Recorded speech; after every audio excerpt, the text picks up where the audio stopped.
that this is not happening by chance. I believe these things are happening purposely, and I think that this government is allowing these things to happen, and in many cases causing them to happen purposely according to a plan.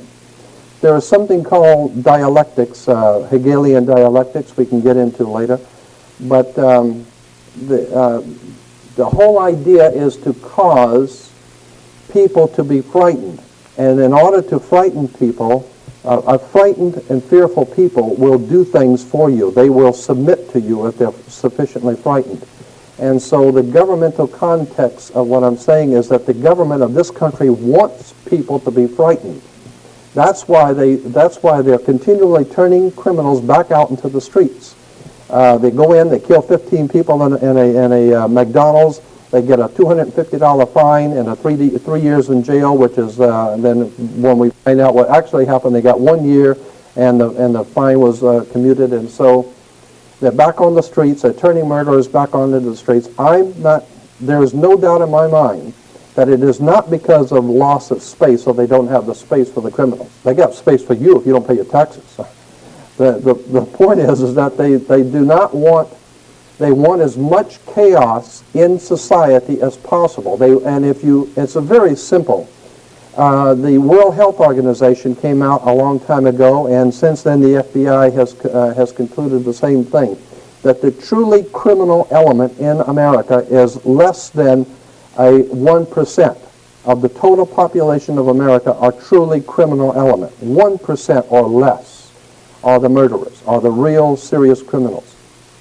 Logic alone would tell you that if you put those people in jail or you put them to death, you don't have any more serious crime. Now what? Now you have very little need for the police department. You have very little need. The people now have more time to think about things. They don't have to worry about their children. They don't have to worry about their family. They don't have to worry about crime in the streets. Consequently, they can concentrate now on who's running this government.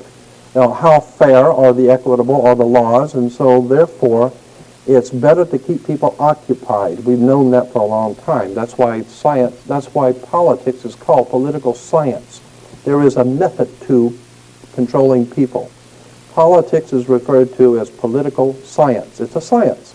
If you can keep people organized, keep people disorganized, frightened, fearful, broke, that's another thing. They want to keep you financially in a hole. Then people are subservient to you. You do not want people to become self-sufficient and have enough money that they don't have to listen to you.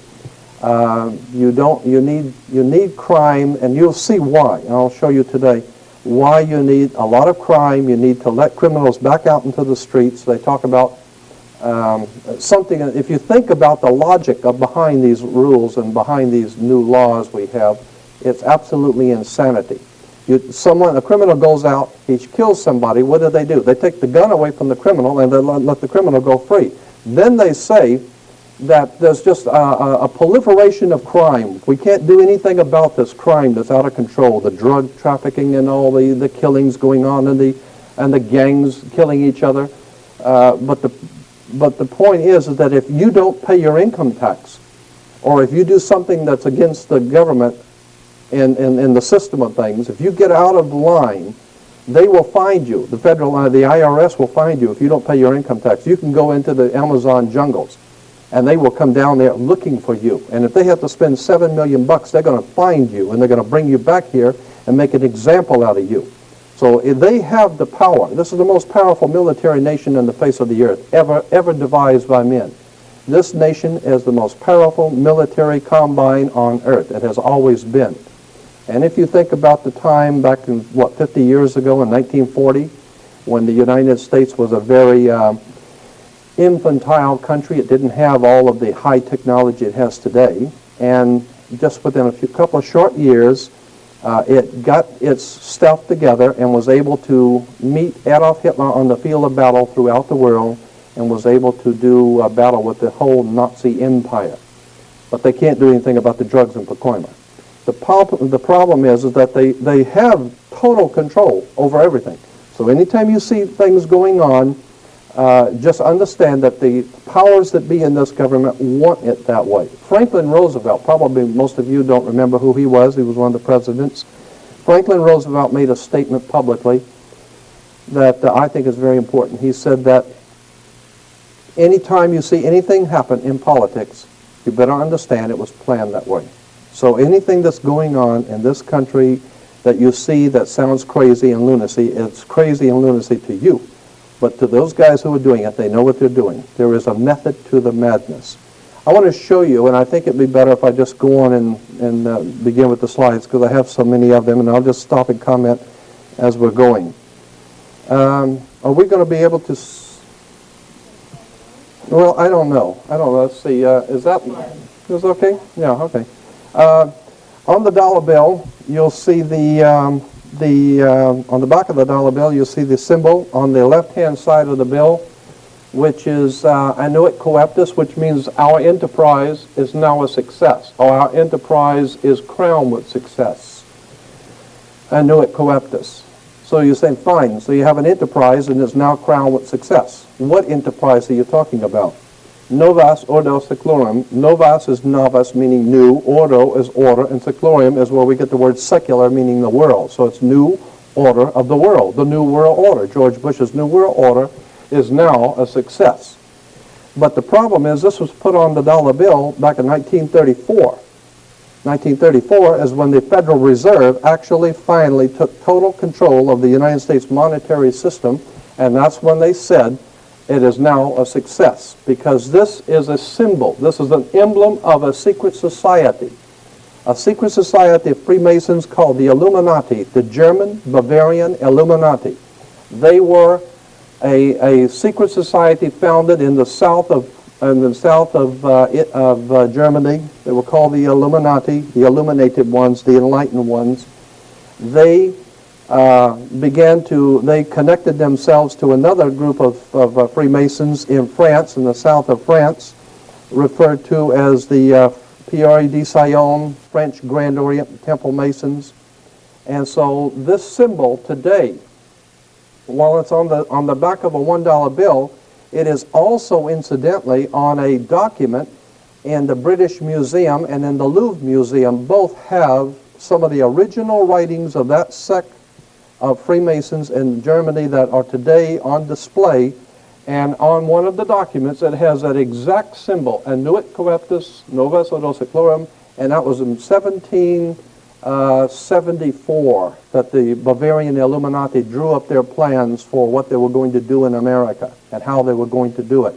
And that's not a new. That's not just from 1934. That goes all the way back to 1774, 1775. It's a symbol of a secret society. The triangle at the top with the light emanating from around it is Horus, the god of the ancient Egyptians. Of course, this is an Egyptian pyramid. You don't find pyramids in America. You find them in Egypt. And that pyramid is the symbol of the eye, was in the Egyptian religion Horus, which was the newborn sun. Every morning when the sun came up, his name was Horus. That was the solar divinity in Egypt. Horus was God's son, the light of the world, who is risen. He is our risen Savior, our risen. And so Horus was referred to as God's son, and that's why the light is emanating from around, because it's the sun. The sun is a round eyeball of God, the ancient Egyptians believed. The pupil of God was the sun, and he's watching you. And therefore, the sun was very bright.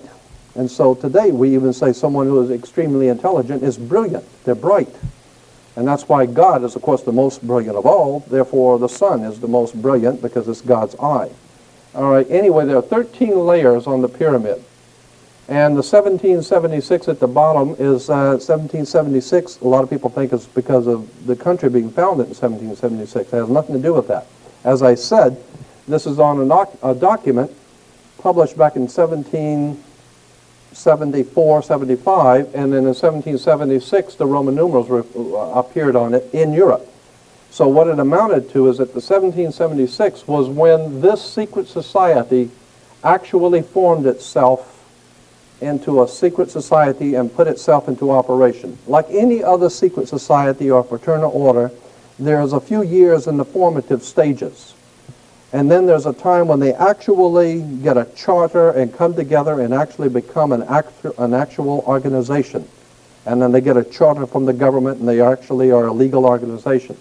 They were in operation in the 1760s, 1770s, but it wasn't until 1776 that they actually made themselves into a coherent order, and it was called the Order and Sect of the Illuminati.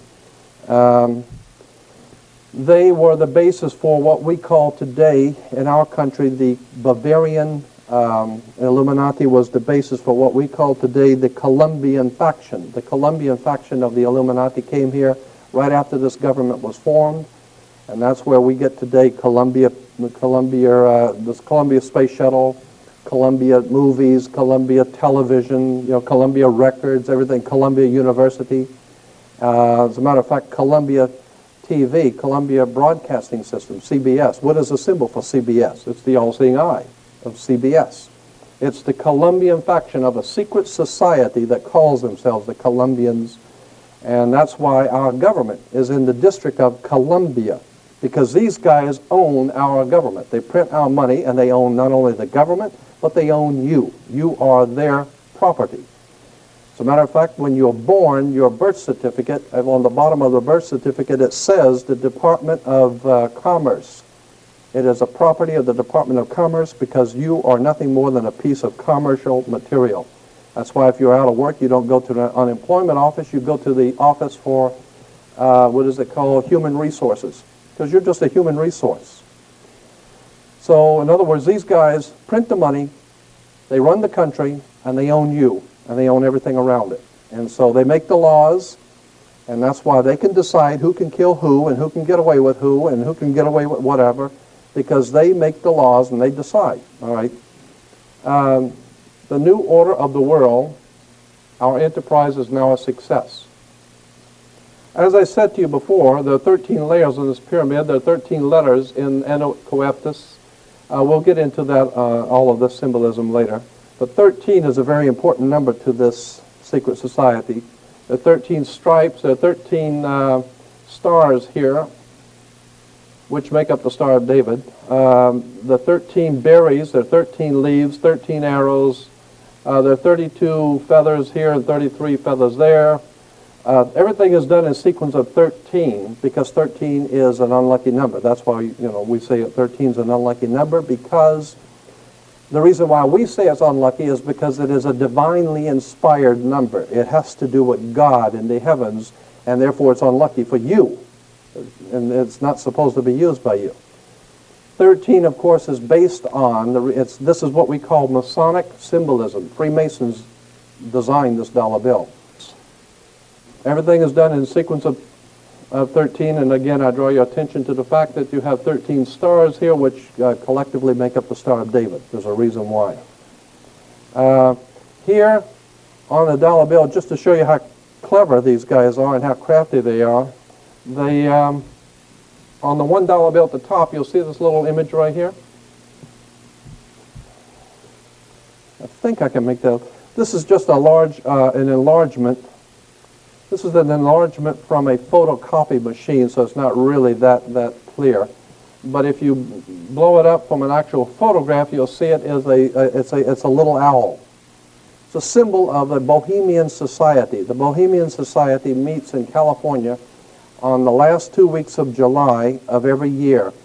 The Bohemian Society is another secret society that was spun off of a larger secret society. The Colombians have a little fun club that they meet for 2 weeks out of the year in Northern California, and they're called the Bohemian Society. They meet in something called the Bohemian Grove. I have pictures, which I don't have with me tonight, but I'm going to have on my next lecture, showing all of the presidents, all of the living presidents, excluding the new one, but all of the living presidents at the Bohemian Grove in Northern California, and they're all wearing red and black Ku Klux Klan dress type of regalia, like the Ku Klux Klanners, with the pointed headdress and everything.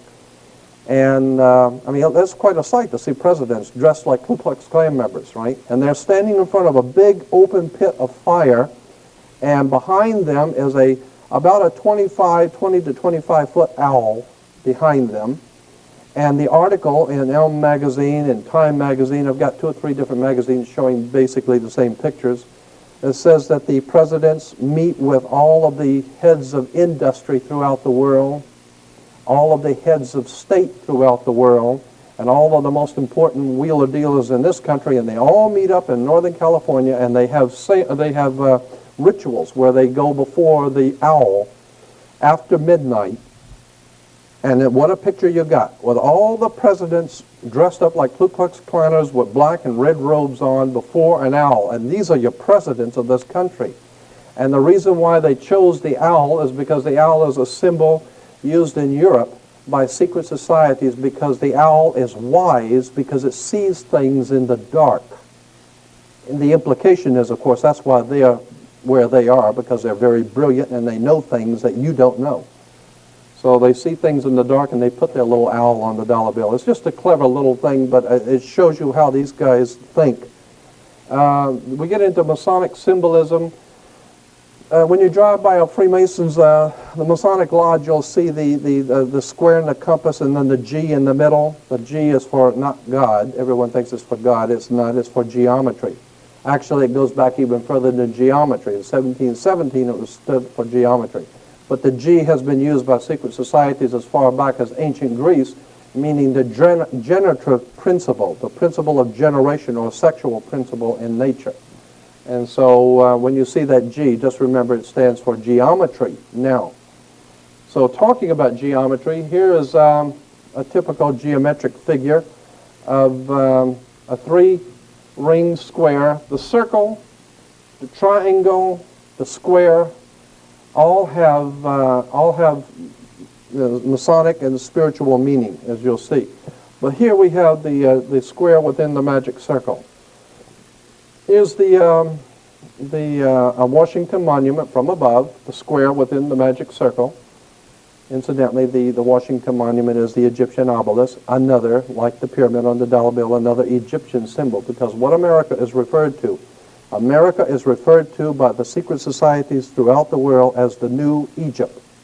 That's a term that is given to them in their given to America in their literature, the New Egypt, because our whole laws are based on the ancient magic of Egypt, the white and black magic. That's why your police cars have black and white cars, because it's the idea of black and white magic coming out of Egypt. And these people that are running this country are really devious. But here we have the mystic star. I think I'm probably going to have to adjust each one. Here's the mystic star, to give you an example, is a 7-pointed star that's used in secret societies. You'll see it all over. 7-pointed star. Here's the Masonic Orders of Fraternity. Again, you'll see it.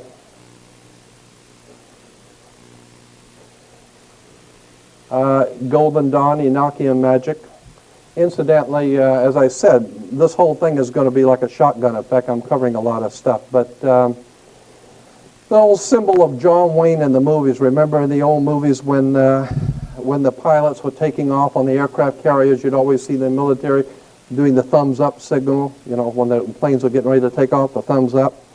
Well, that thumbs up signal was developed for America by Aleister Crowley, one of the most master magicians the world's ever known. And he also developed for England, for Churchill, the victory sign, the V for victory. The V for victory is from the Jewish Masonic symbol for benediction and life. You'll see that in a few minutes too. But just to show you that symbols and emblems don't just happen. They're for a reason. They mean something. Again, we go back to the 7-pointed star. And California Highway Patrol, wait a minute, there it is. California Highway Patrol uses a 7-pointed star. It has to do with the Enochian magic. And it's a magical symbol. The 7, of course, is the same 7, but reason why we have 7 days of the week. The synagogues have the 7-candle lampstand, the 7-rayed kingdom. Everything is done in 7. It's a very important number. Here's a double cross, which was Roman Freemasonry. The double cross, which is Eastern, what do you call it, the Russian Orthodox, the Greek and the Eastern Orthodox Church uses the double cross. And it's appropriate because that's exactly what we're talking about here, a double cross. If we understand where that word came from, double cross implies that you've been deceived or been cheated or something. It's a symbol that means something, and I'll show you how it is incorporated into politics. The double cross like here, and of course on Exxon you have the double cross. And I had a letter from the Exxon Corporation asking them if that was the double cross of Eastern Freemasonry, and they said yes. That's why we did it that way. So, I mean, they don't mind telling you if you are smart enough to figure it out. They'll tell you. You write them, and they'll be very honest with you. Here's interesting. This is probably familiar to you. The five-pointed inverted pentagram is generally, the inverted pentagram is regarded as something representing evil. The five-pointed pentagram, penta, of course, being 5. If you take the arms off of a pentagram, the star, and you have just the inside, you have what is called a pentagon. That's why the United States has a pentagon. The pentagon is a symbol. That's why, incidentally, Chrysler can use the pentagon symbol as a Chrysler symbol, because they're the ones that produced all of the half-tracks and tanks and everything else for the United States during the Second World War for the Pentagon. So they still use the symbol of the pentagon. But what's interesting is that this is an upside down with the point pointing down, the 2 pointing up, and this is a symbol, of course, as I said, representing the devil. And you see a lot of these killers and rapists and murderers, with the five-pointed pentagram. Here it is again, just showing you how it has its connotation with the pointing down being the devil. Here's the first synagogue in Los Angeles of the B'nai B'rith in 1873, and up here, what do you see, is the inverted pentagram. We're talking about this is the first synagogue in Los Angeles, and they're using an inverted pentagram, which everyone knows is associated from the earliest ages in the Middle Ages with devil worship, okay? Here's a seven-rayed kingdom of God, how the seven flames and the seven candles of light. Incidentally, the seven-candle lampstand in the synagogue, the seven candles represent the seven lights of the heavens: Mercury, Venus, Mars, Jupiter, Saturn, the sun, and the moon, the seven ancient gods of the ancient world. So when you see the seven candle, that's a very holy seven-candle lampstand. No, it just represents the seven little lights in the heavens. And each one of those lights represented a god. Each one of those gods represented a day. So therefore, we have 7 days of the week to honor the seven-candle lampstand of the seven ancient gods of the world. It's all very metaphysical. It's all very strange, and it's all very well put together. You understand how it works. Here's the shell oil. To give you an idea, well, let me back it up. I moved too quick on that. Here's the Panorama Mall, has an emblem, a symbol, and I put the shell symbol next to it so you can see what we're talking about here in shell is the sun rising between two triangles. The sun rising between, that's a sunrise, it's not a shell. Just like the Toyota, you see the sun rising, and I wrote a letter to the Shell Oil Corporation, and I sent them pictures like this, and I had some extensive research material I sent with them and said, is this true? Is this not, in fact, a shell, but it is a sunrise, which is a symbol of a secret society in Europe, and it is used in this way? And they said, yes. They wrote back and said, yes, it is a secret society symbol. It's been used for the last 100 years. Prince Bernard of the Netherlands was a member of this secret society. And so when you drive by a shell, just remember, it's not a shell, it's a sunrise of a secret society, and I'll get into that, what it means later. And it's just to show you how emblems and symbols all around us, and we don't even know what they mean. Here's another one. The eight-pointed star is two squares superimposed on each other. Get it better. There's a square here, and then a square here, and it's called the double square of Freemasonry. The reason for the double square, the first square means that you play fair and square. You know, when you play baseball down at the town square, and if you, anything which is legitimate and right according to the secret societies is square. You play fair and square. And if you go to jail, they'll give you 3 square meals. It's fair. It's the right thing to do, right? And so the whole idea is square means that everything which is right and legal and just, and everything's squared. So that's why even in court they say, well, your testimony doesn't square with the facts. It's square means things which are right and correct. When you superimpose another square, the implications of the second square, which you will see, means disorder. It's the intertwining of both order and disorder, meaning that you have the power over what is right and correct, and you also have the power over disorder and things which are not right and which are not correct. And so the same people control both chaos and order. Incidentally, that's why you have, well, I better not get into that because that's going to come up in a minute. Here it is again, the double square Freemasonry. The chevron. Chevron oil is actually the double square Freemasonry. See, this is two squares. Oh, wait a minute. This is two squares. What this chevron is, and that's the word chevron. You'll see on the military, the police wear them on their arms, and the military wears the insignias of power. They're called chevrons because they are squares. It's a box. That's a box, and this is a box, and this box is sitting on top of that box. And if you draw a line, for a triangle back here, you'll see it's two square boxes sitting on top of each other. It's referred to as the double square or the chevron of Freemasonry, the double square Freemasonry, okay? And so it implies that the powers that be in this world have both control over revolution, trouble, anarchy, and they have control over good government and over righteous government. So they can do whatever they want. You want to have a good government or bad government, they can do the same. They can do whatever they want because they got the money and they got the power. Here in England, of course, it's more appropriate in England, is the double square Freemasonry in London at the Parliament. It even says the octagonal Central Library in London has the double square Freemasonry. And of course, I think it's appropriate there because they do, in fact, finance and organize and direct all over the world. All kinds of bloodshed and violence all over the world is being organized, directed, and financed by the United States government and the British government together, Britain and America, are the reason for the violence and the chaos that we're seeing throughout the world today. And Yugoslavia has all been planned. This is all part of something that the United States is doing in the Middle East right now, and Yugoslavia is going to pay for it. Again, we have the double square. All right. Here is the double square Freemasonry worn by the Queen. And this square is, the Masonic square is referred to as the Knights of Malta square. This one is the British square Freemasonry. The Knights of Malta, you'll see it's like four little triangles coming together, but they don't actually have a point in the middle. It's just a round or a nothingness in the middle. You'll see that again in Arco, where the four little points come together, but nothing in the middle. The Knights of Malta is, the square of Knights of Malta is the pyramid from the top, looking down on the pyramid of Egypt without the capstone. That's because, remember, on the dollar bill, the capstone is not connected to the body of the pyramid.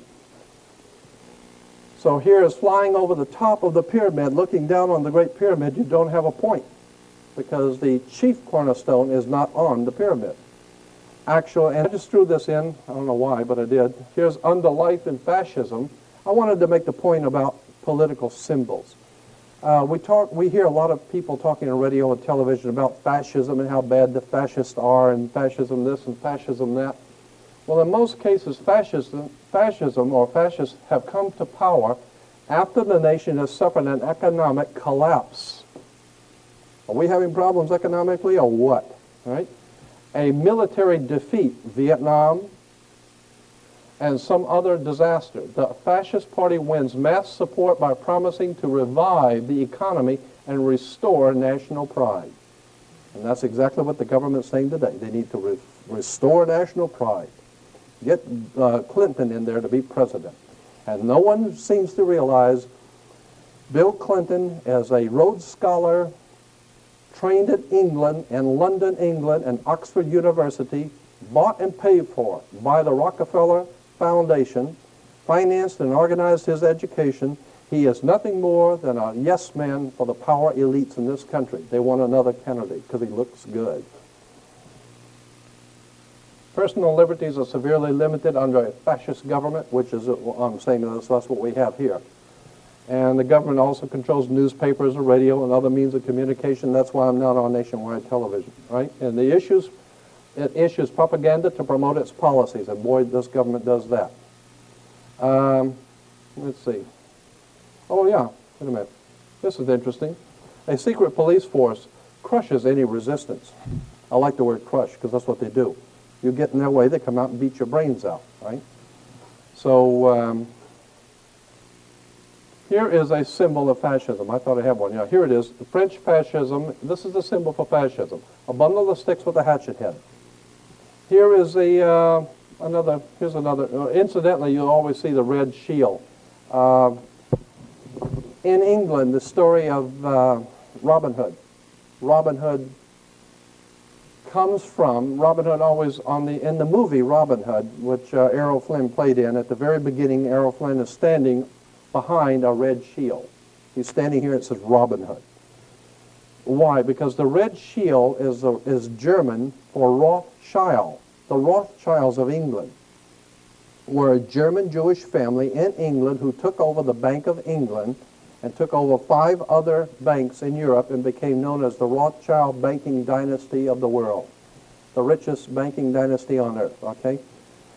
Rothschild in German. Roth is red and shield is flag or a shield. So Rothschild is red shield. And red shield, everybody in Europe knew that the Rothschilds were the biggest murdering bunch of thieves and thugs the world's ever known. Oh, sure, they're very wealthy and they get banks, but nonetheless, these are just high-class thugs. And so they were called hoods, and that's where we get the word hoods. They went around the world robbing, and that's why they're called Robin Hood. Robin Hood is the hood that was robbing people in the Sherwood Forest, and that's where the home of the Rothschilds was, in the Sherwood Forest, the Robin Hood, with the red shield Rothschild, and one of the symbols was the fasci, or this is a symbol for world fascism. And fascist was an authoritarian political movement that developed in Italy, several other European countries in 1919. Its name was derived from the fasces, this thing here, an ancient Roman symbol of authority consisting of a bundle of rods and an axe. That's incidentally why we had Axis powers in the Second World War.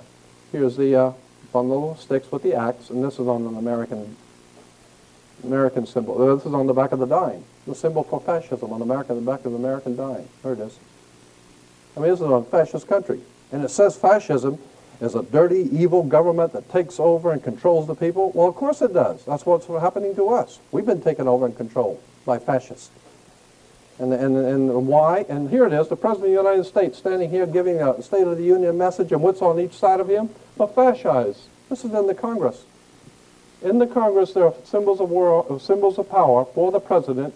He has 2 large fascis, and very few people have ever even noticed them. They're looking at this guy, and they don't even see these symbols of world fascist power, okay? In case you're so blind you can't see, I blew one up and make sure you can see it. That is a fasci. A bundle of sticks with a hatchet head, and it was used in Rome. Let me explain why it's a bundle of sticks. The idea was in the Roman Empire that Rome could not police the world. What Rome needed to do was to collectivize a police force. That's why George Bush keeps talking about it's not just us in the Middle East, not just us in the Middle East, it's a conglomerate, it's a group of us. We merely represent a contingent of a group of nations there. It's not just America. That's the concept of fascism. It's not one stick, it's many sticks joined together with a hatchet head. So one person, one government can't do it, Bush says. What we need is a united nations where we can all unite our sticks together, and now we got power. Now everybody crawls on their knees and kiss the boots because they have a collective consensus of fascist rulers. All these guys get together. That's like the East Side Mafia getting together with the West Side and bring in the New York boys and some of the families out on the West Coast, and let's put this thing together and really rape these people good. And that's what the symbol of fascism means. They now have an axe tied together with a consensus of power. We have a fascist world government right here in America. Here's the United States Senate. 2 fascis on the Senate. I mean, even in playing cards, you got fascised with the king and the jack. That means something. There's a reason why the ace is the highest card in the deck. That's something else. Aces are always higher than the king for a reason. Here's another symbol, a geometric symbol used in Freemasonry by these secret societies. A triangle, the pyramid, within the circle again. And incidentally, the pyramid or the triangle is important because it goes back to the old pyramid of Cheops, which incidentally, I don't know if you know this, but the big pyramid called the Pyramid of Cheops in Egypt has no peak. It has no point. It has no point on it. It's the chief cornerstone of the point never was there. And the circle represents, of course, the sun. This is the sun, always the circle. And it has to do with Stonehenge. Stonehenge is a symbol for the sun in the old ancient Anglo-Saxon Germanic secret society. So that's why Stonehenge and the pyramid are connected. The numerology and Stonehenge and the pyramid are both the same. There's a lot of interesting stuff there when you get into the numerology of the pyramid and Stonehenge. But here's an example of how symbols are used. All right, here's a dictionary of Freemasonry, and here, I'll blow it up. You'll see the triangle and the circle again, and here's the cross and the crown, and we'll go through that in Holy Bible, and the G again for God, which is actually geometry. But this is the triangle and the circle, okay? It's because of the triangle and the circle here. And it has to do with God. It's a symbol of God. It's used in Freemasonry. It's, again, we'll go through, here's the Bible, Star of David, and up here at the top, oh, and here it is. But over here on the bottom is called the Royal Arch. You may have heard of that in Freemasonry, the Royal Arch degree. And there it is again. And here you'll see it used in churches. The School of Theology at Claremont, yeah. You see it right there? Used in churches because Claremont School of Theology is a Masonic college. It's financed, organized, and directed by a secret society in Europe. Yeah, and but people don't realize that because it's a church. It has to be holy. And there's nothing holy about it. This is a very powerful secret societies operating throughout the world behind our government and behind governments throughout the world, and they have tied themselves in and set up what they call a religious establishment. And a religious establishment is nothing more than a front man for a very powerful secret societies operating in the world. So they may look holy, but you better do your homework. There's more to religion than meets the eye. Here's the King and Queen of England with the triangle and the circle above them. And incidentally, this is a whole different subject of the British royalty. The reason why we call them the royal family comes from Egypt. Osiris, Isis, and Horus were the original trinity in Egypt that was referred to in Egypt as the Holy Family, the royal family. That's where they get the royal family, because of the triangle, the pyramid of Egypt, with God's son, Horus, rising.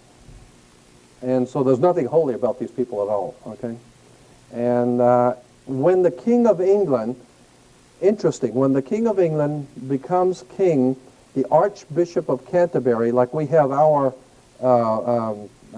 religious, I don't even know who it is, but when the King of England is crowned king, listen to what the Archbishop of Canterbury has the king say in his inauguration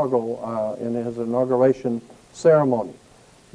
Prince Charles, if he becomes king, incidentally he won't, but if he did become king, would say upon taking the throne, the Archbishop says, "You are now being crowned King of England for Jesus Christ.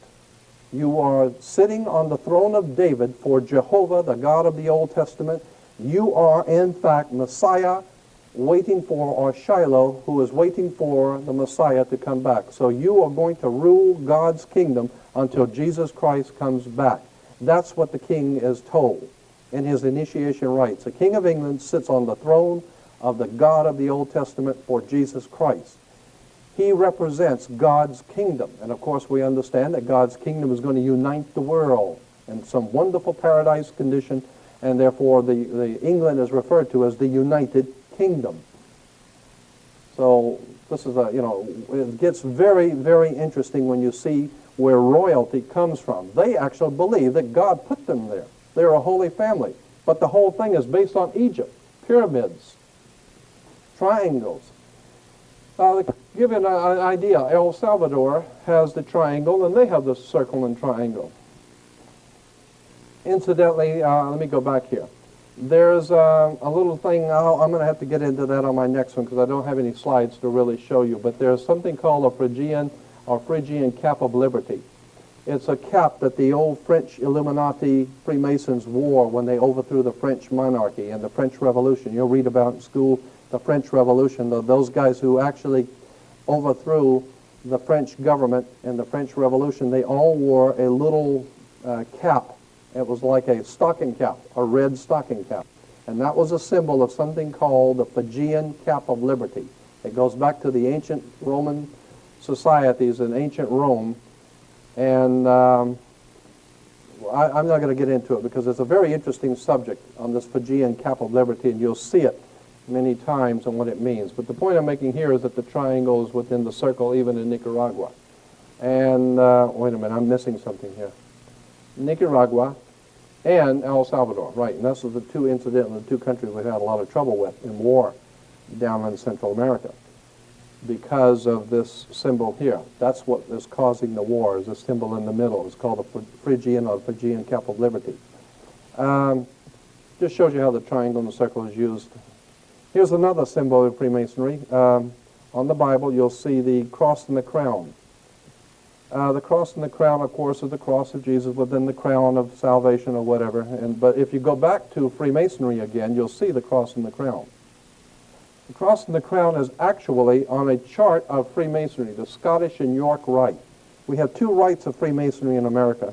The two most important ones are the Scottish and York Rite. The York Rite comes from England, York, England. And when the York Rite came from England, and again I'm saying that this is like a shotgun effect. I'm just making you aware of some interesting little connections. We can get into all of this later. But the York Rite comes out of York, England, and the Duke of York. Prince Andrew is the Duke of York. The Duke of York, the York Rite Freemasons come to America. When America was founded, the first thing they did when the Columbians came over, the York Rite Freemasons came over. And they set up what they call New York. And New York is the Empire State. That's why we have an Empire State Building. New York is the Empire State because it's the new state of the empire, of the New World. It's the New World's Empire State. And the Empire Strikes Back. We get into George Lucas, Steven Spielberg with their Empire Strikes Back and all of that kind of stuff. Because there's symbolism in these Indiana Jones and all that, Star Wars stuff.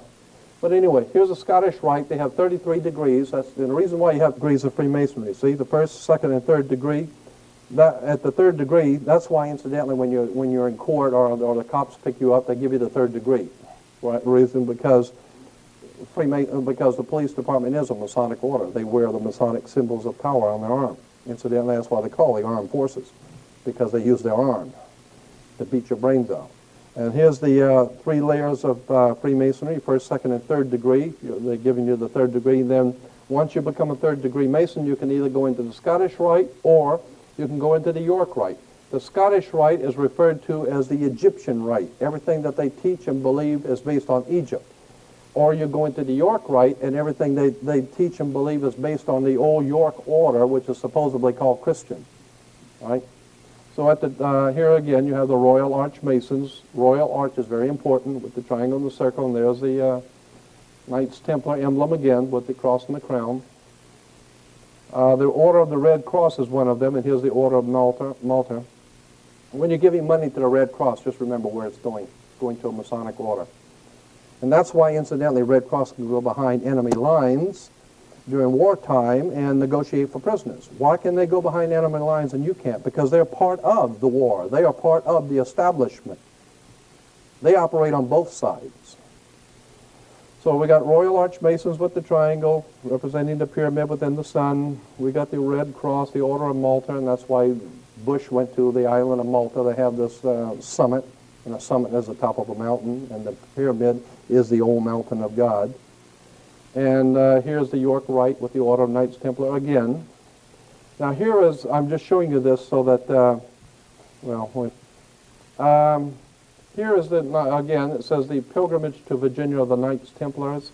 with the cross and the crown, and the Star of David with the Masonic handshake.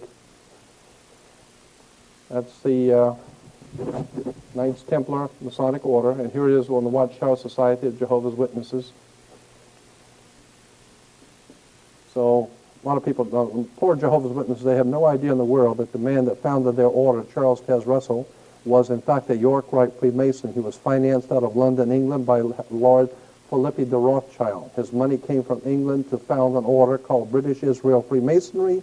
He is nothing more than a Freemasonic conspirator to help the masters in England take over our banking system and our government and have everybody prepared to crawl on their knees and wait for God's kingdom, and Jehovah's going to come and save you. Don't bet on it.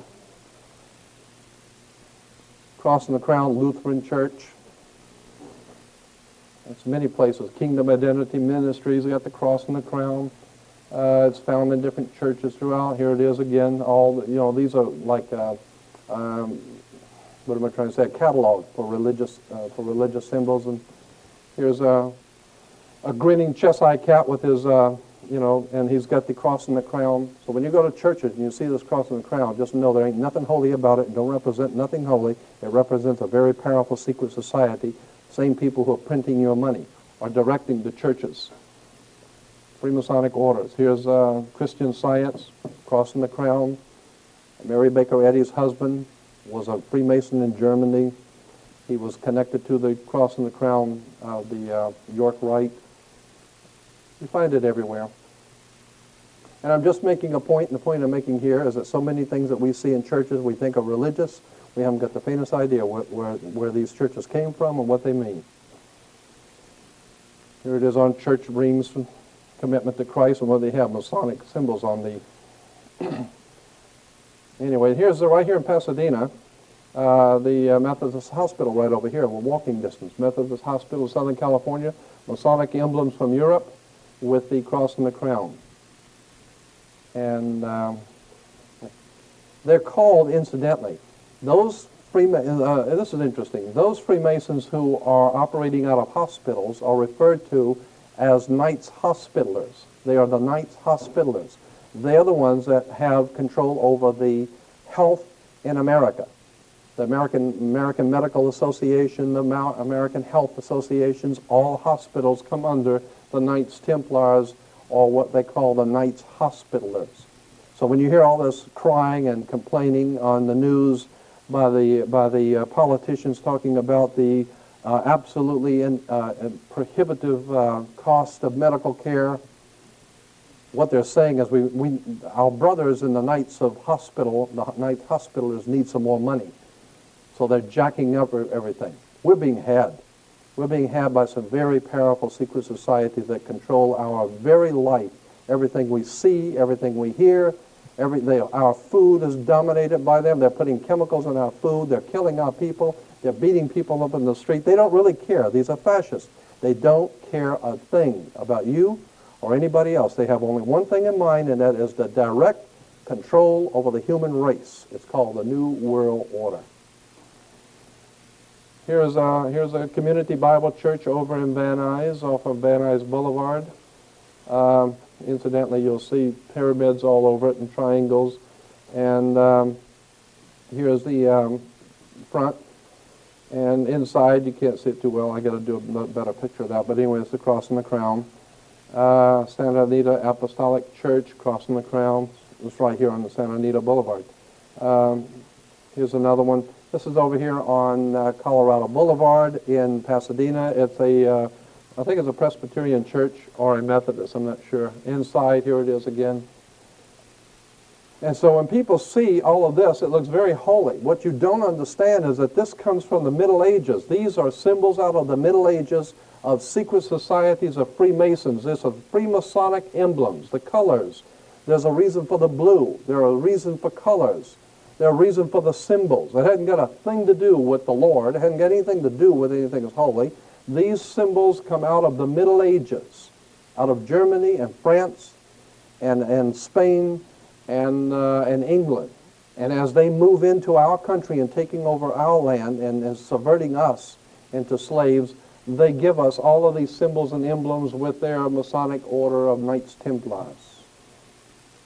And they think they have pulled it off. But like Lincoln said, you can fool some of the people some of the time and most of the people all the time, but you can't fool everybody all the time. They haven't fooled me. I've been on this for 35 years. I got associated with this through my mother's uncle when I was a little kid. He worked at the Vatican Secretary of State's office as a civilian. And every 3 or 4 years, he'd come home and talk about all of this stuff. So I grew up listening to this. And here is a sovereign grand commander's flag for world Freemasonry. Okay? And on the supreme flag, which is, of course, they accepted all over the world. Incidentally, if you go into a court today, when you go into a court, if you see an American flag in any court, state or federal court, if it has a gold fringe around the flag, do you know what that means? There's a very good reason why certain flags have a gold fringe. In other courts, the flag does not have a gold fringe. According to international maritime admiralty law, when a government is at war, it must fly its flag with a gold fringe to show sovereignty in a point of war, in a time of war. It's called martial law.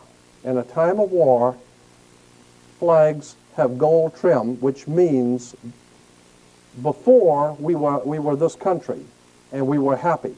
We're at war. You see that gold? That means sovereignty. We are at war. Gold fringe means martial law. So when you go into a courtroom to pay your fines or a ticket or anything, and you see the American flag with a gold fringe, that means this is a military court. This is martial law. And they have the right to beat your brains out with a stick if they want to. This is not a civil court. It is martial law court under military control. And the judges know that. And most people don't understand that. But anyway, on this world symbol for Freemasonry flag, you'll see the snake biting its tail. That has to do with something occult. But the words Ordo ab Chaos, you'll see it, Ordo ab Chaos. You'll see it in Masonic literature, the double-headed eagle. Incidentally, you probably have seen the double-headed eagle many times. The double-headed eagle in Freemasonry means the Masonic order is symbolized by the eagle. Incidentally, we have an eagle as our symbol in America. But the double-headed eagle means that it is a Masonic order that has jurisdiction, like the eagle of America has jurisdiction over us. The double-headed eagle implies, according to Masonic literature and all their reference work, implies that the Masonic order has jurisdiction over the Eastern world and over the Western world, over the East and West. So in Russia and China and all those bad, evil people over there, as opposed to Western Europe and America and England and the West, it's still the same game. Ordo ab chaos, in Latin, order out of chaos. So what we're talking about here is these people are causing, financing, organizing, and directing chaos. And for what purpose? To bring about a new order. To keep you frightened, keep you scared, keep you broke, and keep you on your toes. And while they're keeping this chaos going, they are instituting a new order, and you didn't even know it. In other words, it was bad enough as it was. Now it's really going to get bad. So, order of chaos again. You see it everywhere. Incidentally, you'll always, when you see Masonic orders, you drive by and you see in front of Masonic lodges, you'll always see the double-headed eagle perched on a sword, always on a sword. Because they said real power comes from the sword. And that's the way you create chaos, is with the sword, with violence. And out of that violence, ordo ab chaos, order out of chaos. That's why they had television shows, comedy shows a few years ago on television. One was Get Smart. While they tell you, anytime somebody's telling you get smart means that you're implying you're an idiot. Get smart, wake up. Get smart. What were the two sides in Get Smart? One was chaos, and the other was control. Right? Get smart, wake up. This is what's going on here. It's a scam. So when you see that everything, all this rioting and all this killing and the gangs, all being planned. This government is planning this government is planning gang warfare. They want the gangs to kill each other. That's part of the strategy. It's incredible. Order of chaos. Anyway, order from chaos to control.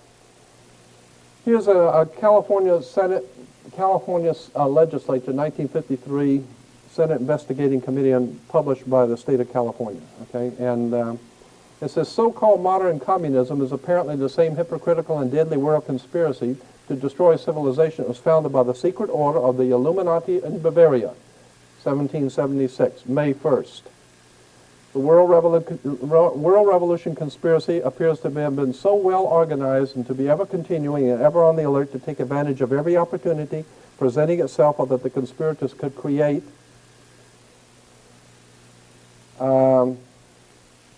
it is significant in this connection that as early as 1783, when unsettled conditions and dissatisfaction in some quarters had arisen in the American colonies, subversive anonymous sermons were circulated among the colonial army to incite dissatisfaction and rebellion. George Washington immediately called the army together, and in addressing them, he used this significant language. We're talking about 1783. George Washington said this, quote, "My God, what can this writer have in view by recommending such measures? Can he be a friend to the army? Can he be a friend to this country? Rather, is he not an insidious foe, some emissary perhaps from New York?" So George Washington already realized that there are conspirators who are planning our demise, and they're operating out of New York. Then the Senate goes on to say, it is plain that Washington believed the then center of this secret conspiracy, so far as this country was concerned, to be located in New York, and felt it to be his duty to make such a direct statement. So what we're talking about here is as far back as 1783, we've known what was going on. Well, I better go on to the next quote because it'll make sense. The recognition of May 1st, 1776 as the founding date, which is on the bottom of the pyramid on the dollar bill, 1776, has nothing to do with founding this country in 1776. It has to do with the founding of the Illuminati in 1776. The recognition of May 1st, May Day. That's why in military, when a plane's going down or there's trouble, they call it, it's a May Day call. It's a May Day. May Day means trouble. That's right, because these people are trouble. They cause chaos, violence, revolutions throughout the world, bloodshed in Afghanistan, in Yugoslavia. Anytime these people decide they want you, that's trouble. It's May Day, and that's the symbol for them was May 1st. That's when their conspiracy was formed in 1776. Now, the recognition of May 1st, 1776 as the founding date of this world revolution conspiracy is not difficult to understand when it is realized that May Day is frequently celebrated, even in recent times, by rioting and bloodshed on a worldwide scale. That's why the Soviet Union always had their May Day parades, because the Soviet Union was always going out and killing people and murdering people, and they would celebrate on May 1st, because what they were saying on May Day was that they're celebrating the world conspiracy. They're celebrating the world Masonic conspiracy that is financing the Soviet Union.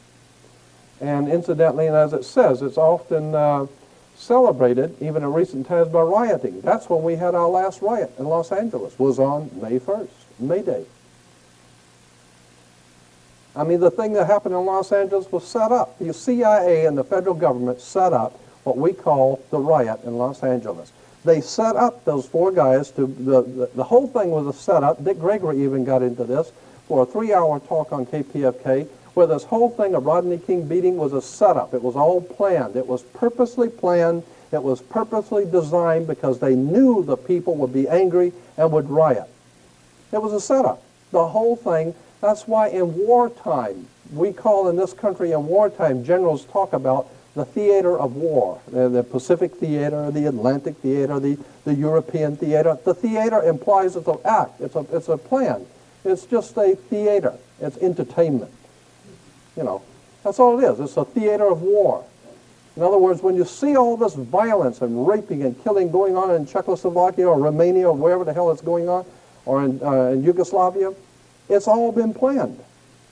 Now, what do you think the Pentagon is all about? They're sitting there planning how they're going to take over different countries, what they need from certain countries, They're breaking the monetary systems of the world. It was all being well planned. There ain't nothing, like Roosevelt said, there ain't nothing happening by chance in politics. Anyway, in issuing this manifesto, the communist conspirators evidently believed the time had arrived when, with the aid of ignorant victims, a worldwide takeover could be accomplished, and there were not enough ignorant victims then, and the expected coup failed. The conspirators thereupon conceived a plan for the future of supplementing the long-established secret conspiracy in existence since May 1st, 1776, with an unremittent public campaign for victims among the ignorant of all nations, and in an attempt to hide from view the underlying hypocritical conspiracies existing since May 1st, 1776, it was decided that in such public campaign, the manifesto of 1848 should be heralded as the founding date for communism, and Karl Marx falsely proclaimed it as its author. What this is saying is that we are taught in school that communism is directly caused by Karl Marx and Friedrich Engels writing the Communist Manifesto. In 1848, Communist Manifesto was written by Karl Marx. No such a thing.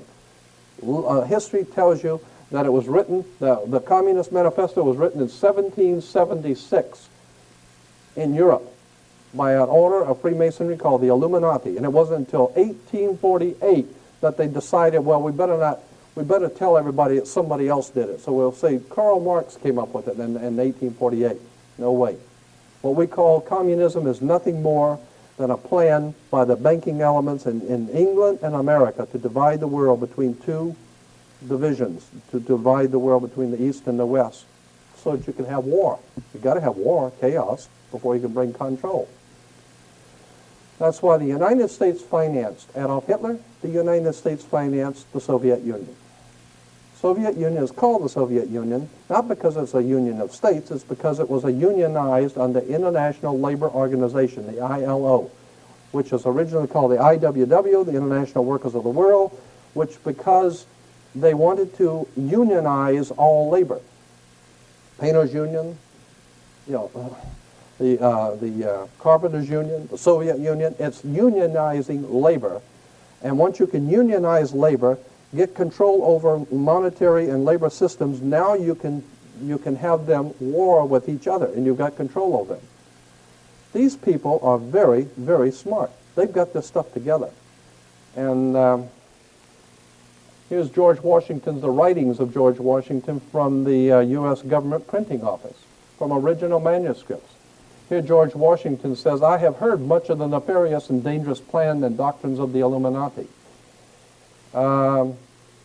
It was not my intention to doubt that the doctrines of the Illuminati and the principles of Jacobinism had not spread in the United States, on the Masons and the Illuminati. In the United States, on the contrary, no one is more truly satisfied of this fact than I am. So he's saying, you don't have to tell me about the Illuminati and what they're doing in New York. I already know. Here is interesting, though. On the Masons and the Illuminati, George Washington writing said, individual Freemasons of them, in other words, he's saying in this letter to the man who wrote it, I don't believe all Freemasons in the whole world are evil. I don't think all Freemasons in the whole world are bad. But I know what you're talking about when you say that there is a secret conspiracy operating out of New York and in America and throughout the world. Nobody is more truly convinced of that than I am. Of course, there's a lot of ignorant people in Freemasonry that don't know any of this. But that individuals of them may have done it. I'm going to paraphrase this because it's an old English. Washington is saying, the idea I meant to convey was that I did not believe that the lodges of Freemasons in this country had, as societies, endeavored to propagate the diabolical tenets of the first, the Illuminati, or the principles, the pernicious principles of the latter, the Jacobins, if they are susceptible to separation.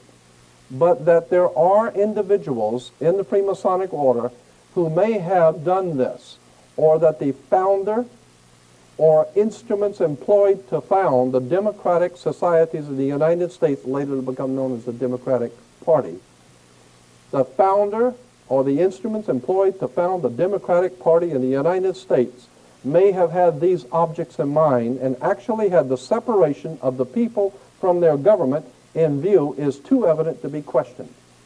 What he's saying is that the Democratic Party was founded by a secret society of Freemasons that have one thing that they wanted to do, and that is divide the people from their government.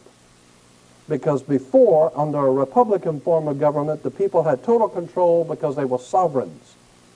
Under a democratic system, when you elect a Democrat, they were already had the idea of separating the people from their government. You just elect some airhead here and send him to Washington. But what you don't know is that this person is not even allowed to run for office unless he is one of them. He's not even allowed to run for Senate or for the state or for any position without being a part of this thing. So if you want to run for office, you just go out and try and see how well you can run for office without being a part of the Illuminati or the Freemasonic order of things. If you don't belong to the right club, Jack, you ain't going nowhere, period. Here's a congressional report from the congressional hearings on steps toward British Union, again, union, steps toward British Union, a world state and international strife. I'll run that back by you again. British Union, a world state. What are you talking about, world state? You're talking about a one world order, a world state, and international war. And on page 13, this is a very interesting document, 28 pages long. But on page 13 it says, let me call your attention to the fact that on the reverse of the Great Seal of the U.S., which appears on dollar bills, you will find the exact symbol of the British Israel World Federation movement. This symbol is also carried on literature of other organizations promoting a world government and a world religion. At the bottom of the circle surrounding the pyramid, you'll find the words Novus Ordo Seclorum. This is the new order that was advocated by Clinton Roosevelt several hundred years ago. So this is a symbol of a thing called the British Israel World Federation. It is a connection between England and America and the Masonic orders of both and how they put this thing together. That's why, I guess, again, we say that England is God's kingdom, the United Kingdom. And as a matter of fact, there's a very big difference. A lot of people don't know this. There's a very big difference between being an English and British. British comes from a Hebrew word. Brit in Hebrew means a contract or a covenant. And ish in Hebrew means man. Therefore, British means the covenant man, man of the covenant. What covenant? It's the new covenant, God's covenant for a kingdom through Christianity, through God's kingdom, the United Kingdom, the British. And the British, with America, are involved in something called British Israel Freemasonry. And all these dopes in Washington, D.C., and these conspirators in Washington, D.C., the District of Columbia, are nothing more than frontmen for a very powerful secret society is preparing us to accept something that's called God's kingdom. Remember, Armageddon's coming, the end of the last days, the end of the world, Jehovah's Witnesses, the Mormon Church, the end of the world. You better do your homework. There's something going on here. That's why we have a 51st state. Incidentally, a legal term in this country for a state is called the state of. Like the state of Alabama, the state of New York, the state of Florida. State of is a legal term according to International Maritime Admiralty law. That's why we have a state of Israel. Israel's not a country, it's not a nation, it's called the state of Israel because it was set up as part of our federal system. It was set up in 1948 by the United States and England, and it was referred to under International Maritime Admiralty law as the state of Israel because it is an actual state of the federal system of America. So you better figure out why too. There's a reason for it. Here is a symbol taken from a Freemasonic book they didn't know I had, and here's the fires of revolution and trouble, anarchy, the cauldron of fire they call it in Freemasonry, of the revolutionary trouble, and here's the pyramid with the Masonic. And down here you have three contingents or three factions of Freemasonry always at war with each other. You have the Pope, which is incidentally, the Catholic Church is a Jewish Freemasonic movement founded in the Middle Ages in the year 325 by Constantine. It is a Jewish Freemasonic political movement. That's why the Pope wears the little yarmulke. He wears the little yarmulke with the cardinals. They wear the tellus. All of these symbols and emblems in the Catholic Church are nothing but Jewish Freemasonry. Huh? Kabbalistic, yeah, Kabbalistic Freemasonry. You'll see, I'll give you a lot of examples of that very quickly. This represents Rome, or the Roman Freemasonic orders, and incidentally, you'll see a lot of this stuff in Godfather 3. In the movie Godfather 3, there's a lot of this stuff talking about the secret societies and the Freemasons operating in the Vatican and all that kind of stuff. And, incidentally, the guy who directed those shows and put them on the Godfather series, Francis Ford Coppola. I was doing some research at the police department down at Parker Center, and in their files, they have a whole file on Francis Ford Coppola. Francis Ford Coppola's father was Carmine Coppola, who was a don in the mafia in the city of Corleone, Italy. Huh? Corleones? That was his father. His father was a don in the mafia in Corleone, Italy. That's how you can make such a great movie and know so much about it. Hell, his father is the don in Corleone. You know? So, anyway, incidentally, I think Francis Ford Coppola is great, but I mean, he's very knowledgeable. He's put stuff together. You better figure out where he's getting all that money to make, Apocalypse Now and all the, hundreds and hundreds and hundreds of millions of dollars. Where's he getting the money from? I mean, where do these people get the money from? They're getting it from secret societies and fraternal orders that are the powers behind our government, okay? So here we got the Vatican, we got the Knights of Malta, and the King of England. They're all in there working up the fires of trouble all over the world. Here's the Pope with the yarmulke. Why, I ask you, are all of the politicians and all these world leaders all on their knees to the Pope? It's not because they're Catholic. I mean, here's the Emperor of Japan, Japanese, and he's on his knees, or getting ready to. So how come these people are all on their knees to the Pope? It has nothing to do with the fact that he's Catholic. It has to do with the fact of who he represents. He represents a very powerful secret society referred to as the Knights of Malta. And in world Freemasonry, there is something we call today an unwritten code of ethics among the thieves. I mean, you may be the East Coast family and the West Coast family, but when you meet, there's a certain respect for each other. So the Eastern nations, they respect that he represents a very powerful secret society of the West. And so it's only honorable to show respect. It doesn't mean we can't have a war. It doesn't mean we can't kill each other. But this is a state affair, so we all on our knees. And these symbols here, the stripes going over the shoulders, all are Masonic emblems. They always represent who you are in the Masonic structure of things in world Freemasonry. That's it, exactly. That's why they killed John Kennedy, too, because the Pope, they were afraid. Freemasonry in this country was very much afraid that John Kennedy was going, the old Joe Kennedy was going to start a Catholic dynasty in America. And that's one thing they're not going to have in America, the Catholic dynasty. You can't help it once in a while a Catholic will get elected or something, but we ain't have no dynasty here. I mean, every time you turn around, Joe Kennedy had, 15 kids? My God, he was going to have kids galore. And he wanted to have all his sons be president, and, congressmen, senators, always going to be a Kennedy doing something every time you turn around. So somebody decided to take Kennedy out. It's interesting that Kennedy, all the stuff around Kennedy's assassination is just filled with secret societies, fraternal orders. All you need to do is see JFK and you know there's something going on here. Anyway, here you got the Knights of Malta on Nazi soldiers with Adolf Hitler. That's because Adolf Hitler was connected with the Vatican. The Vatican signed concordance with Adolf Hitler. And that's why Mussolini and Adolf Hitler and the Pope, they were the enemies of Jewish Freemasonry in America. That's why if they're going to kill a few Jews in Europe, who the hell cares? I mean, that's business, you know. That's why Hitler was killing Jews, is because the Vatican was a opposing branch of Freemasonry, which was a Gentile Roman branch of Freemasonry, which is why Rome, Mussolini of Italy, joined together with Adolf Hitler because they were trying to reestablish what is called an Aryan system of laws and science in the world as opposed to the New World Order in America.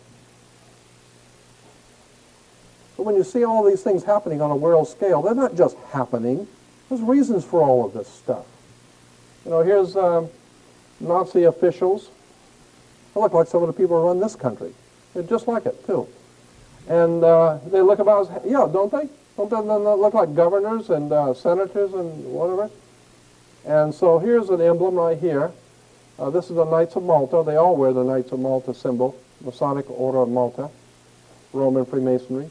But then down here is this is the Military Order of Malta. Incidentally, when you see the round circle with the swastika was the old Aryan Hindu symbol for the sun. Like the Egyptians had Horus, well, the ancient Aryans of India had the swastika for the sun. Incidentally, the swastika for the sun for the Aryans and the Buddhists, the broken legs went the opposite way. Hitler inverted them and went the opposite way. The Aryans had it going clockwise, which meant something spiritually in the esoteric. Hitler broke the legs and made it go backwards, which meant it's going back to the east instead of going to the west. So he was reestablishing the old Aryan empire on the ancient Eastern occultism. All of this has to do with secret societies and subversive movements. But anyway, this Knights of Malta religious emblem here on this one is interesting because when you enlarge it, I think I need to, that's pretty good. You'll see that it is the same one as the other one we showed on the before, Knights of Malta, but you'll see it's two circles. There's an outside circle and an inside circle, all right? Here it is again. Outside circle and inside circle, okay? Knights of Malta, religious Knights of Malta cross. And there it is again. But where is this at? It's in Pasadena. First Congregational Church in Pasadena.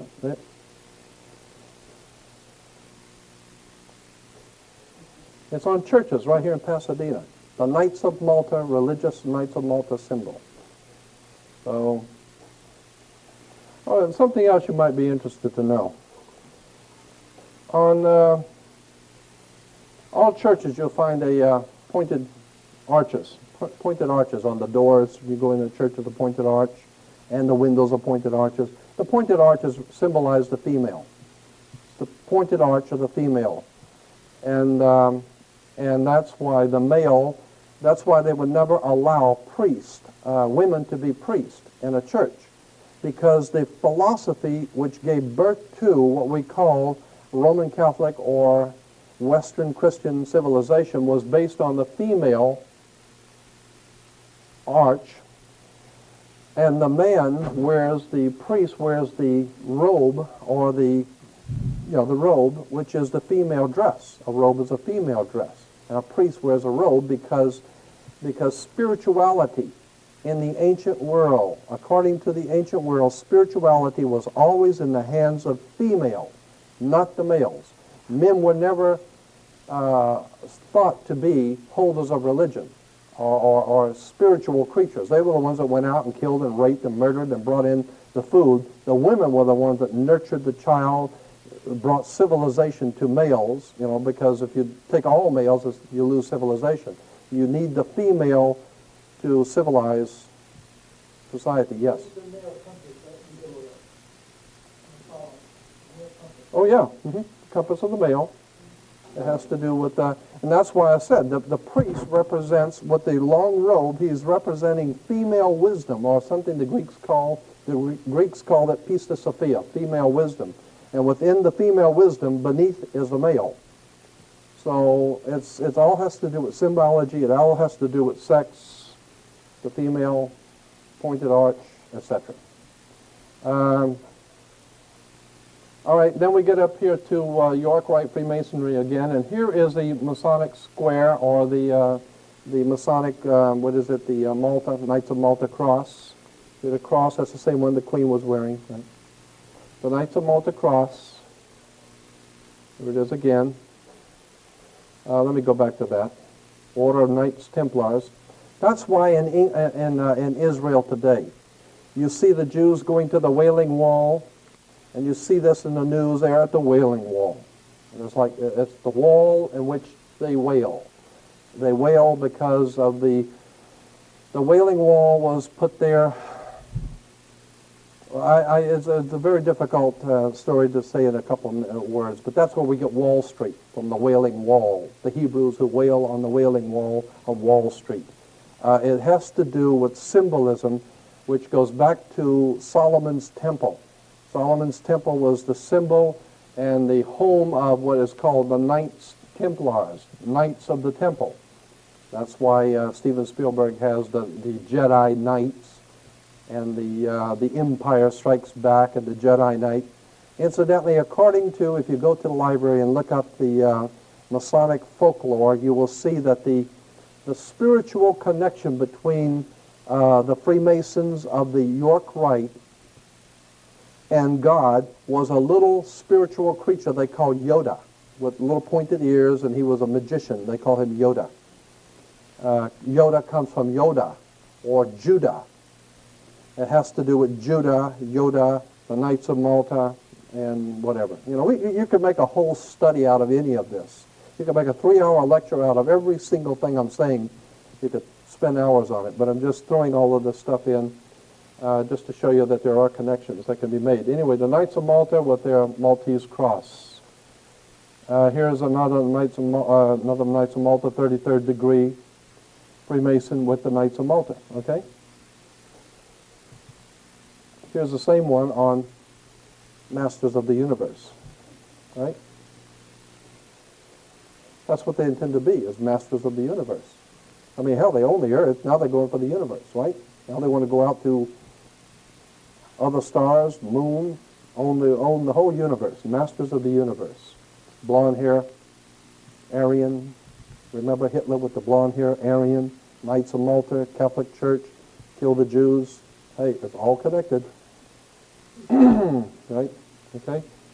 You get the Knights of Malta again, and I'm drawing your attention to this strange configuration because you'll see it again in the fire department.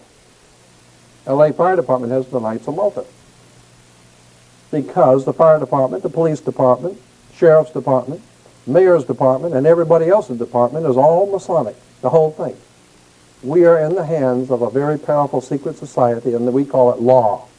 Actually, it's nothing more than secret societies who have totally taken us over. And we just go along to get along because we're too ignorant and too frightened to death to do anything we didn't know. Yes?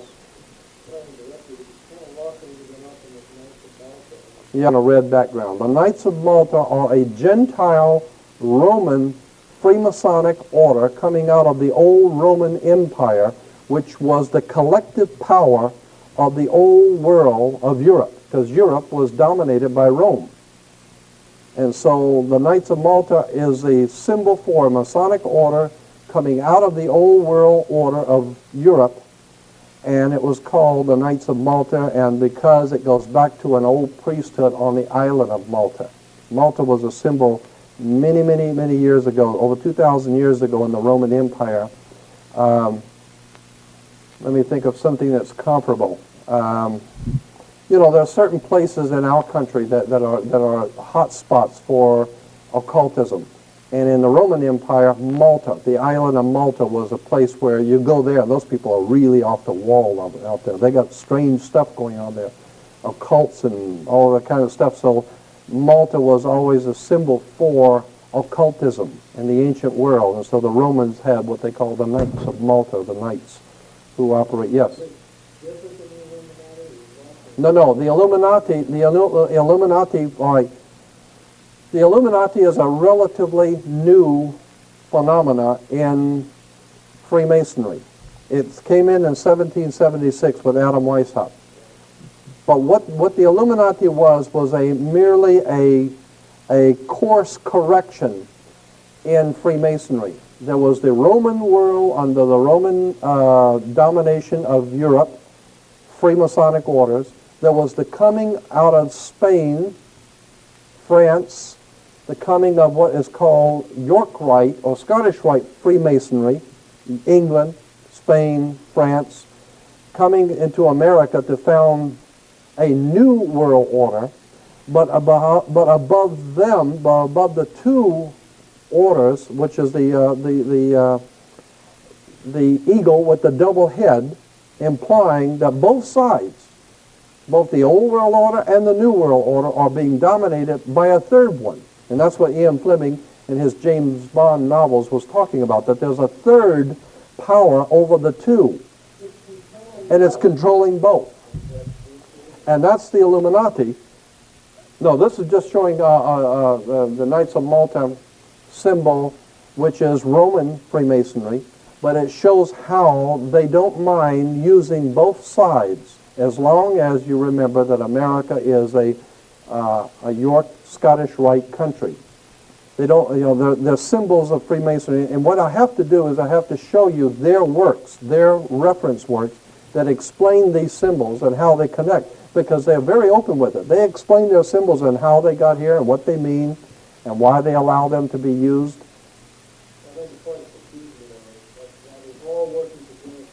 Yes. No, they're all working together for the same goal. The same goal is to create chaos, to have Adolf Hitler fight the United States, have Russia fight America, have China fight. All of this stuff is being orchestrated from a higher Masonic order.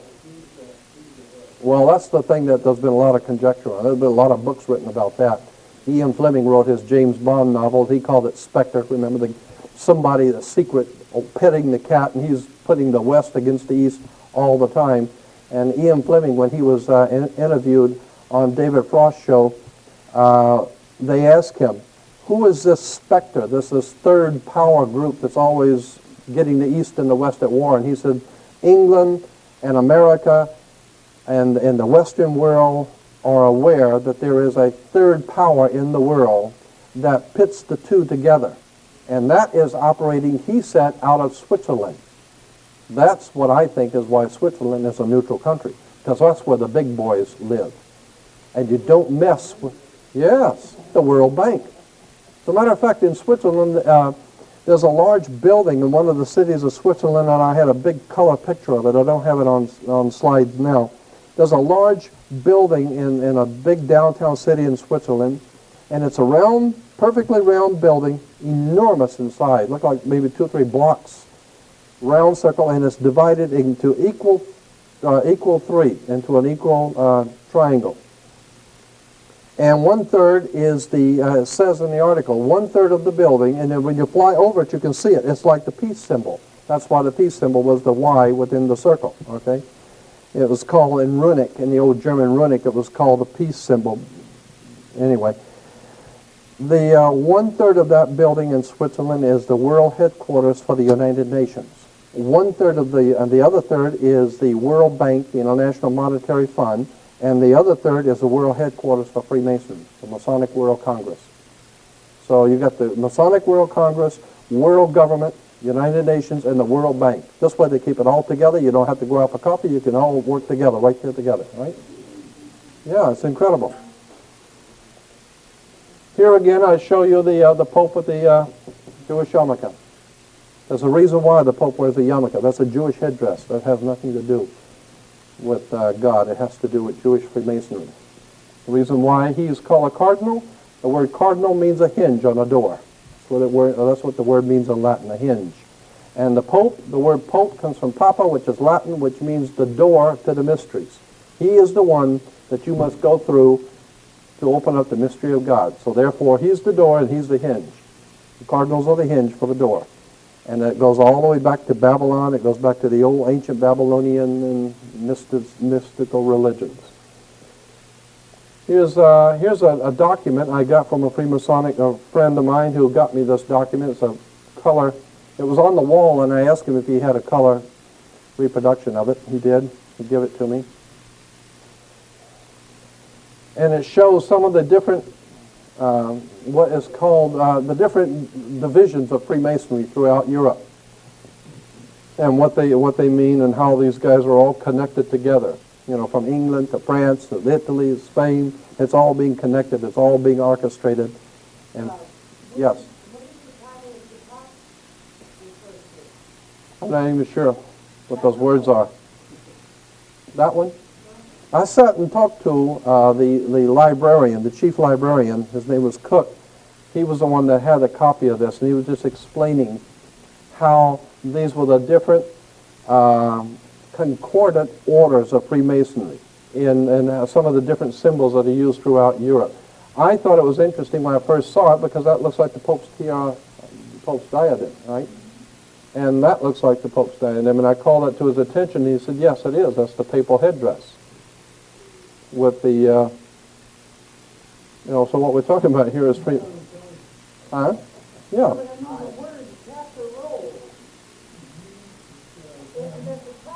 Yeah, I understand. I'm saying I don't read the language. That's what I'm saying. Do you read it? No, I don't either. I forgot what the guy was saying. He was, he was an old man. He was telling me all this stuff, and he was writing it all down for me. And I J-E-U, de la. Probably. That probably has something to do with it. Yeah. Well, whatever. Yeah, whatever. And he's part of the group and part of the plan. Of course. Because it's the state of the new York Empire. Right, the Empire Strikes Back. George Lucas. Oh yeah, the more we change, the more we stay the same. Nothing new. Here it is again, the Vatican with the Masonic symbols. I'll run through this pretty quick. I don't want you to get too bored. But anyway, here's a papal headdress, but these are all accoutrements for Judaism, right? The Ark of the Covenant and the mercy seat, and here's the Jewish high priest, and he's wearing the same one you just saw, which was worn by the Pope. The Pope's headdress. But we're talking Jewish here. We're not talking Roman Catholic. Unless, of course, you understand Roman Catholic is Jewish. Here is Freemasonry, and off of a page it's called Chapter Jewels of Freemasonry. Symbols of the different departments of Freemasonry. And up here you'll see the king, the scribe, and the high priest. And for the high priest, what you have is the Pope's headdress. The Pope is the high priest of Freemasonry. And the King of England, he's in there too. But that's why there was a war between the King of England, King Henry VIII, had a falling out with the Pope. And the King Henry said to the Pope, I don't like the way you're doing things here because you're hanging out too much with the wrong kind of people, and so our Knights of the Order of York are not happy with you, and so we're going to break it off. We don't want you ruling England anymore. So from here on out, we're going to be king of the kingdom. The keys are going to be those keys on the bottom of the papacy on the Masonic. Well, let me go back and show it to you. Come on, one more time. Where are the keys? I thought the keys were... Okay. Anyway, on the papacy, you might see it here yet, there's always those two large keys under the Pope's symbol. I think that's where we get the Florida keys from, because if you understand what the word keys and what it means, Florida keys, I think, is connected to it. Because those people down there in the Florida Keys, better know who those people are. The Florida Keys are a home for some of the most powerful mobsters the world has ever known. They got a whole thing down there, and if you understood how many millions and millions of dollars, I mean countless millions of dollars, went into just building that highway from the coast of Florida all the way out to the Keys. That is an astronomical feat for the military, and the military was in charge of doing that. The Seabees laid it all out, and the military laid out that, and if you've ever gone down there, that highway is a beautiful highway, going way out, as far out as the eye can see. Right. Now, how much did that cost? And how come you put it out there? For who? So, yeah. They didn't put it out there for me. I don't live there. 175-mile bridge out in the middle of nowhere, and I don't mean a little platoon thing. I mean a beautiful bridge going all the way out to those islands, and there are hundreds of islands out there. Why?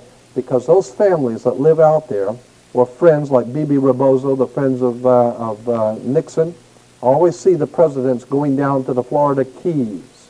That's because these guys who are the powers behind this live out there in the Keys on those islands by themselves, like in the Sean Connery, James Bond movies. These guys are absolutely horrendous. They got a thing going that will not stop, and we have no idea in the world what's going on. That's why they call it the Florida Keys. Again, I say within the triangle of Freemasonry, you have the Pope's hat. Here is the breastplate of righteousness for the Jewish high priest, the high priest of Judaism, with the Masonic apron, the fleur de lis, which is a symbol of France, which is a symbol of sex, joining the male and female, and he's wearing the Pope's headdress. Okay. Here's another Masonic apron, and on the apron you will see King of England, the Pope. Incidentally, that's why when you go to college, you get out of high school, you wear, when you graduate from high school and college, you wear a black robe, same black robe that a priest wears. It's the same black robe that a judge wears. And the square you wear on your head when graduating is called a martyrboard. It's a square of Freemasonry. So if you go to church and you do things right and you stay in line, you're square. Yeah. And here is what we call the Royal Arch Freemasonry, which we saw before, Royal Arch. And that stone right in the middle that holds the two sides of a Royal Arch together is called a keystone. That's why Pennsylvania is called a keystone state, because Pennsylvania is where the Constitution was signed, where these guys put this whole thing together. That was the keystone state, where the keystone was finally dropped between the 6 and the 6, and the one in the middle makes 13, the 13 colony, the keystone state. Again, it says, for the Royal Arch chapter, note the headdress of the principals. We're talking about the Royal Arch chapter, right? And note the headdress, again, the Pope, the King of England. Now, we have something here, these symbols up here, this is what is called, and I can't remember if it's a 60 or a 90, but I'll do it again.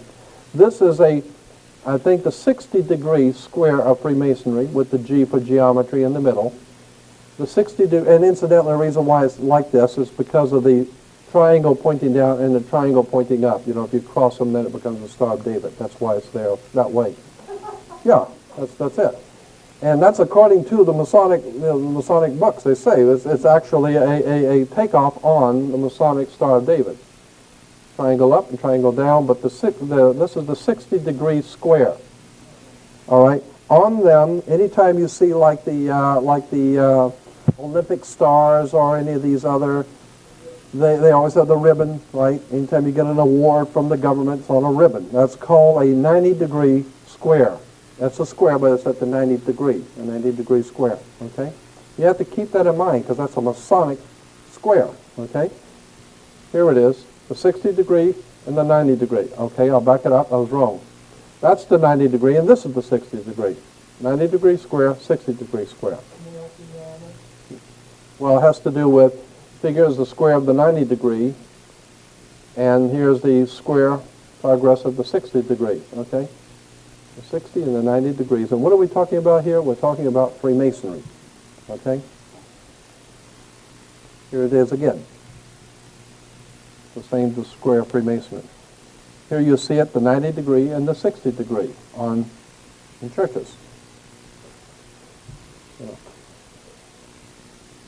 So when you see these choirs, singers in churches, they're wearing the square of Freemasonry on them. And it's only appropriate because they're worshiping the Masonic God. Here is St. Louis at Jerusalem. According to, I don't know if this you can't see this too well, but it says St. Louis at Jerusalem. According to Masonic history, the man who first captured Jerusalem for the Knights Templars was St. Louis. So they honor St. Louis with the Royal Arch in St. Louis, the Royal Arch. Yeah, in St. Louis, the Royal Arch degree of Freemasonry. I mean, these guys are good. They do all this stuff and crap in front of you, and you have no idea what. Yeah. We look at all these things and have absolutely No idea in the world. It's all connected. There's nothing happening by chance. And there's no problem with economics in this country. There's no problem with lawlessness in this country. There's no problem with anything. This is the strongest, most powerful nation on the face of the earth. So if there's any problems, it's because they are causing the problem to keep you agitated and frightened and scared and in control. Ordo ab chaos. Here's something called the Summit of the Arch. This is from a State Department bulletin. And here it's, I don't know if you can see that, the reading. It's the meeting of the of all of the top criminal families in the world. The Germans, the American, Margaret Thatcher. These are all the heads of state in the Western world.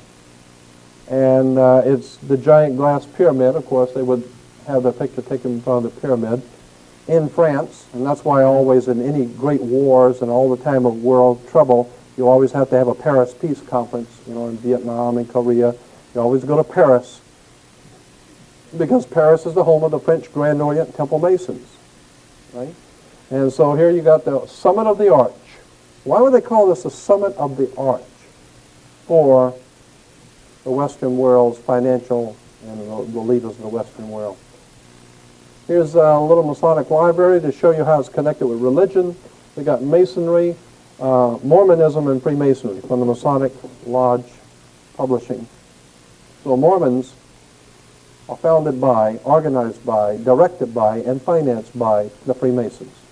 Joseph Smith and Brigham Young, the two leaders of the Mormon Church, were both 32nd degree Freemasons in the Scottish Rite. There's another book, The Relationship of Mormonism and Freemasonry. Here's Mormonism and Masonry. Freemasonry in the Book of Mormon. That's why in Utah we have Zion National Park. Zion National Park with the great white throne. Incidentally, it's not black throne, it's a white throne. And that's why America is ruled from the White House. It's not a brown house, a yellow house, it's the White House. Okay, and that's because England is ruled from what is called Whitehall. Whitehall is the central power of England, Whitehall.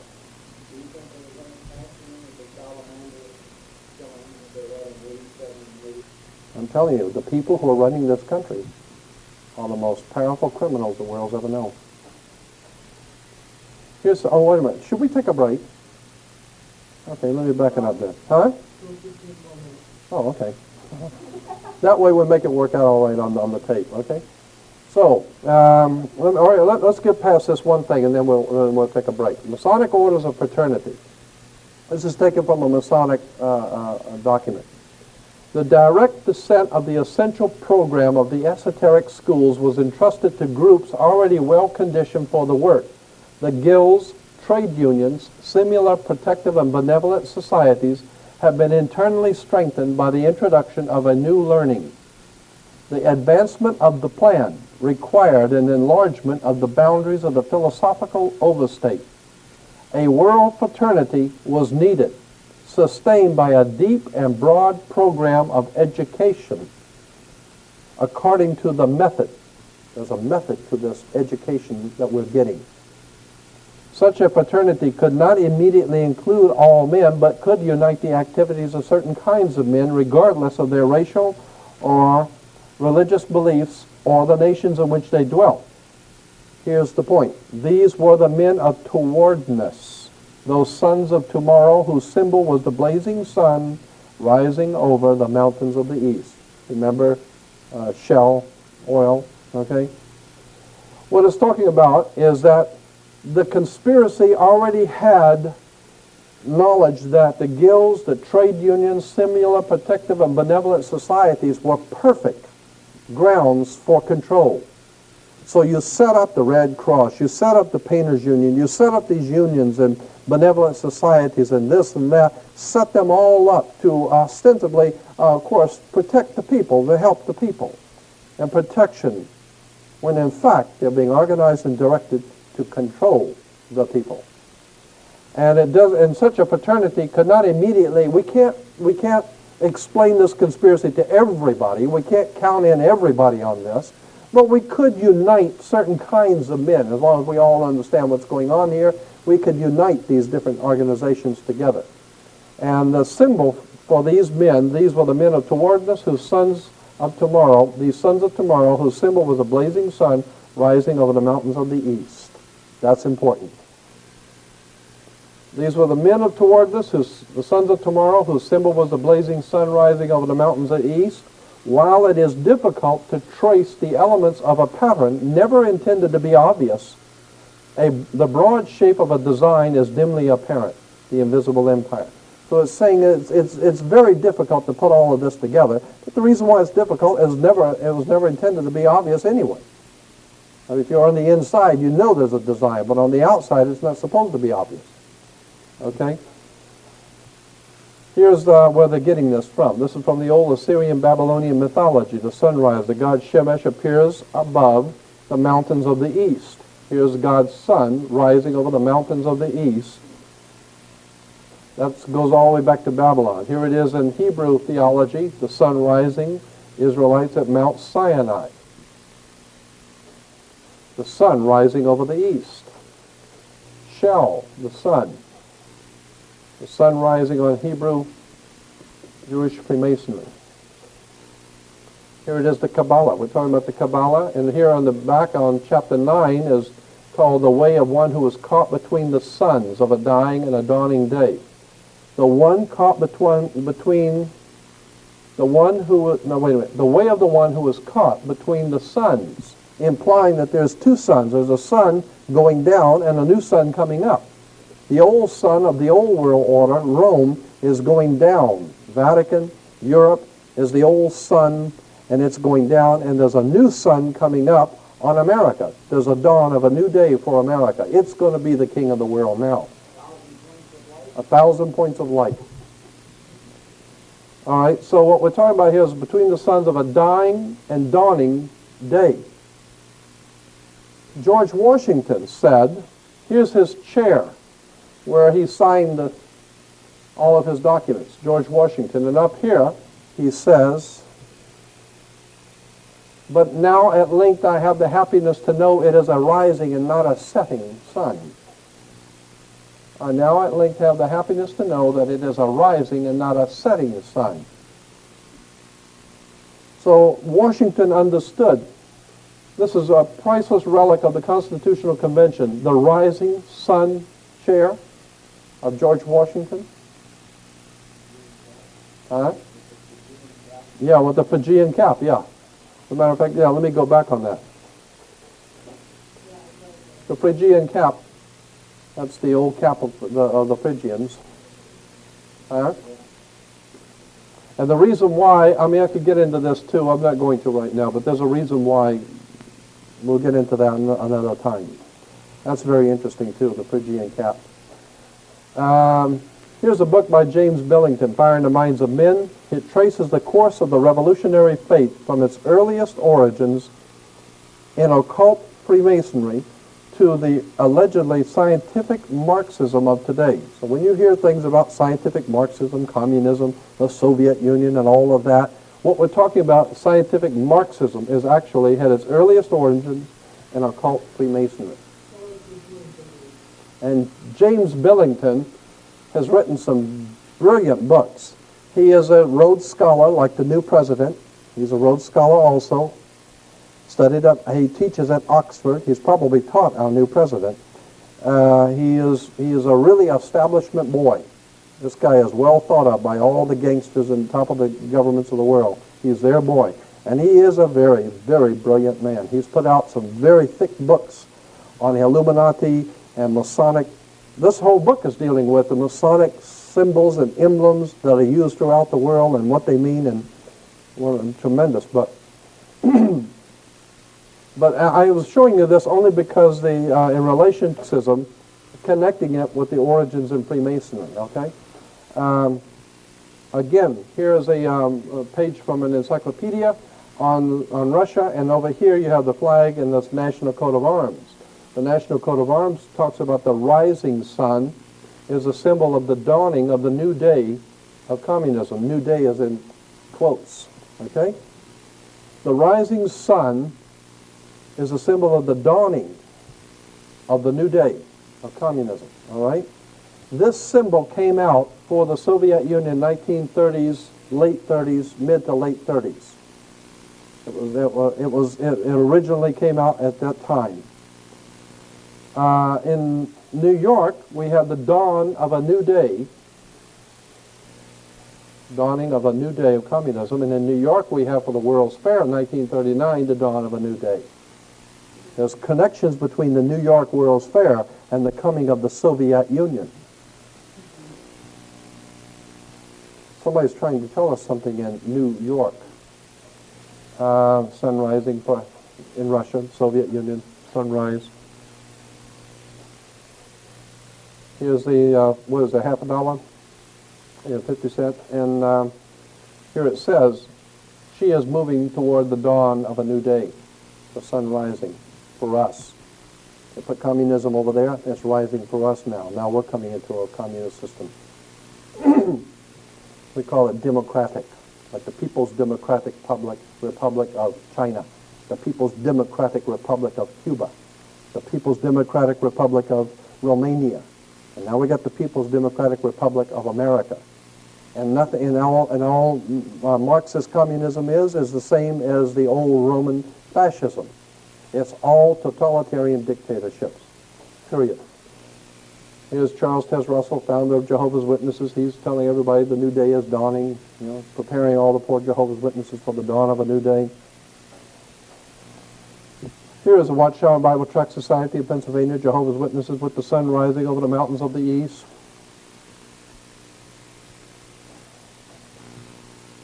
Here's a Christian distributor for Christian materials called the New Day, sun rising over the mountains of the east. Christians have no idea in the world. All this stuff is being manipulated, presented to them, and they have no idea in the world. And they're out there preparing the world to accept God's kingdom, Channel 40, and never realize the symbols of Channel 40 are Masonic, and all of their leaders are all Freemasons. It's too bad, but it goes back to, you know, pride precedes the fall. When it is you think you have the whole truth and you're in tight with the Lord, that's when you've been had. Richard Nixon struck a coin for himself and called it the New Day for America, the New Dawn for Peace. And that's what he did. Here's Liberia, the flag with the symbol for the rising sun on the flag, just to show you how it's used throughout the world. The sun which heralds a new day. Romania, their symbol is the sun, like the shell, the sun rising over the mountains of the east. The rising sun expresses the promise of a new day. Here's Mongolia. The horseman on horseback with the sun rising over the mountains stands for the nation's advance toward communism. Malawi with the red sun. Malawi added the sun to symbolize the dawning of a new day for Africa, and it was. They killed a lot of people over there. And Afghanistan, there was a new dawn for Afghanistan. They broke that up and killed a lot of people. And here's on rings, high school rings, college rings, a new dawning, sun coming up. Here's the sun coming up on college rings and high school rings. There it is. Behold a new dawn, the sun coming up on the mountains of the east. I mean, hey, they control education, religion, politics, the police department, fire department, and Sears. I mean, let's face it, they own and control the world you live in. It's the only game in town.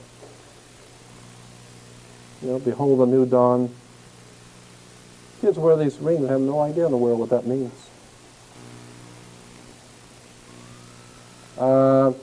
And how much more time do we have on the film? Good. A recurrent mythic model for revolutionaries, early romantics, and young Karl Marx and the Russians of Lenin's time was Prometheus, who stole fire from the gods for the use of mankind. I'll read it again. A recurrent mythic model for revolutionaries, a model for revolutionaries. And early romantics, young Karl Marx, and the Russians of Lenin's time was Prometheus, who stole fire from the gods for the use of mankind. Prometheus. Here in New York, at Rockefeller Center, we have the Prometheus Fountain, the Masonic Square, Freemasonry, and in front of Rockefeller Center is Prometheus on the Promethean Fountain, who stole fire from God. And that's why during the Olympics you have they're running around with the torch. That's the torch of Prometheus, like the Statue of Liberty holds the torch of Prometheus. It's a symbol for the age of enlightenment, or the Illuminati, the illuminated ones, holders of the light.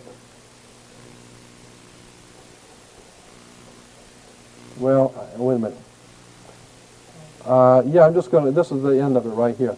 The United Nations, I was saying today to one of you today that the post office, our postal service used to have on our post boxes on the street were red, white, and blue. Today they're just simply blue. They're just simply blue. Because blue is a symbol for Israel. It's the symbol, it's the national color of Israel, which is incidentally the same national color for, the international color for the United Nations. This color blue. This particular shade of blue has since become known as UN blue. This is UN blue. It comes from the old Grand Lodge of Freemasonry, the Grand Lodge blue. That's why it's called blue degree of Freemasonry. The first 3 degrees of Freemasonry is called the blue degrees. That's why the United Nations is blue. Yeah, that's why when you go to college you get a degree. Because that's the way you move in Freemasonry is by degrees. The 33rd degree, the 32nd degree, the 3rd degree. You go to college and get a degree because these people will teach you what you're supposed to know, not what you're not supposed to know. You're not supposed to think like this. They teach you what you're supposed to know. They teach you how to earn a living, not how to live. They teach you how to think, not to think, but how to think. And so that's why when you come out of college, they call you an alumni, because you're an Illuminati. You are illuminated. You've been enlightened by the powers that be. As long as you stay square and play on the square, you're going to do all right. As long as you don't go thinking too much. Is the end of the first section.